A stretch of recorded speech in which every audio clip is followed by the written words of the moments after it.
ಬ್ಯಾಡಗಿ ಮೆಣಸಿನಕಾಯಿಗೆ ಬಂತು ಭರ್ಜರಿ ಬೇಡಿಕೆ.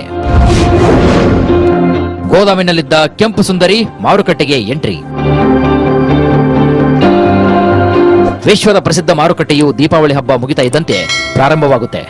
ಮೆಣಸಿನಕಾಯಿ ಮಾರುಕಟ್ಟೆ ರಾಜ್ಯ ಸೇರಿದಂತೆ ಅಂತಾರಾಜ್ಯದ ರೈತರು ಇಲ್ಲಿ ಮೆಣಸಿನಕಾಯಿ ಮಾರಲು ಬರುತ್ತಿದ್ದು, ಪ್ರಾರಂಭದಲ್ಲಿ ಮೆಣಸಿನಕಾಯಿ ದರ ಕಡಿಮೆಯಾಗಿದ್ದು, ಈಗ ಕೋಲ್ಡ್ ಸ್ಟೋರೇಜ್ ಲಕ್ಷಾಂತರ ಚೀಲಗಳು ಸ್ಟಾಕ್ ಇದ್ದು ಇದನ್ನ ಹೊರಗಡೆ ತೆಗೆದು ಕೆಲವು ರೈತರು ಮಾರಾಟ ಮಾಡುತ್ತಾರೆ. ವ್ಯಾಪಾರಸ್ಥರು ಮಹಿಳಾ ಕೂಲಿ ಕಾರ್ಮಿಕರಿಗೆ ಕೆಲಸವನ್ನ ನೀಡುತ್ತಿದ್ದಾರೆ.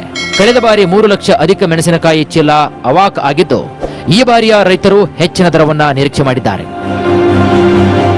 ದೀಪಾವಳಿ ನಂತರ ನಮ್ಮ ಈ ಮಾರುಕಟ್ಟೆ ಸೀಸನ್ ಪ್ರಾರಂಭ ಆಗ್ತಾ ಇದೆ. ಈ ಮಾರುಕಟ್ಟೆಗೆ ಇಲ್ಲಿವರೆಗೂ ಹೊಸ ಮೆಣಸಿನಕಾಯಿ ಯಾವುದೂ ಅರವಳಿಸಿದ್ದಿಲ್ಲ. ಕಳೆದ ವರ್ಷ ಬೆಳೆದಂಥ ಬೆಳೆಗಳನ್ನು ನಾವು ರೈತರು ಕೋಲ್ಡ್ ಸ್ಟೋರೇಜ್ನಲ್ಲಿ ಸ್ಟಾಕ್ ಮಾಡಿ ಈಗ ಸ್ವಲ್ಪ ರೇಟು ತೇಜಿ ಆಗಿರೋದ್ರಿಂದ, ಸ್ವಲ್ಪ ರೇಟನ್ನು ಹೆಚ್ಚುವರಿ ಆಗಿರೋದ್ರಿಂದ ನಾವೀಗ ಮೆಣಸಿನಕಾಯಿನ ತೆಗೆದು ಮಾರಾಟ ಮಾಡ್ತಾ ಇದ್ದೇವೆ. ಕಳೆದ ವರ್ಷಕ್ಕೆ ಹೋಲಿಕೆ ಮಾಡಿದರೆ ಈ ವರ್ಷ ಬ್ಯಾಡಗಿ ಡಬ್ಬಿ, ಬ್ಯಾಡಗಿ ಕಡ್ಡಿ ಮತ್ತು ಕೆಡಿಎಂಎಲ್ ತಳಿಗಳ ದರಗಳು ಪ್ರತಿ ಕ್ವಿಂಟಾಲ್ಗೆ ಕಳೆದ ವರ್ಷಕ್ಕಿಂತ ಈ ವರ್ಷ ಅಧಿಕವಾಗಿವೆ.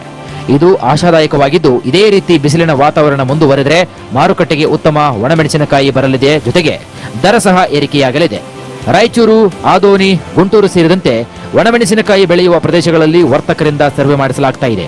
ಸರ್ವೆಯಲ್ಲಿ ಮಾರುಕಟ್ಟೆಗೆ ಬರುವಂತಹ ಮೆಣಸಿನಕಾಯಿ ಆವಕ ಎಷ್ಟು, ಯಾವ ತರಹದ ಗುಣಮಟ್ಟದ ಮೆಣಸಿನಕಾಯಿ ಮಾರುಕಟ್ಟೆಗೆ ಬರಲಿದೆ, ಮೆಣಸಿನಕಾಯಿ ಪ್ರಮಾಣ ಎಷ್ಟು ಇರಲಿದೆ, ಇದರ ಮೇಲೆ ಬೆಲೆ ಎಷ್ಟಾಗಬಹುದು ಎಂಬುವಂತಹ ಕುರಿತಂತೆ ಸಂಘ ಸರ್ವೆ ಮಾಡ್ತಾ ಇದೆ.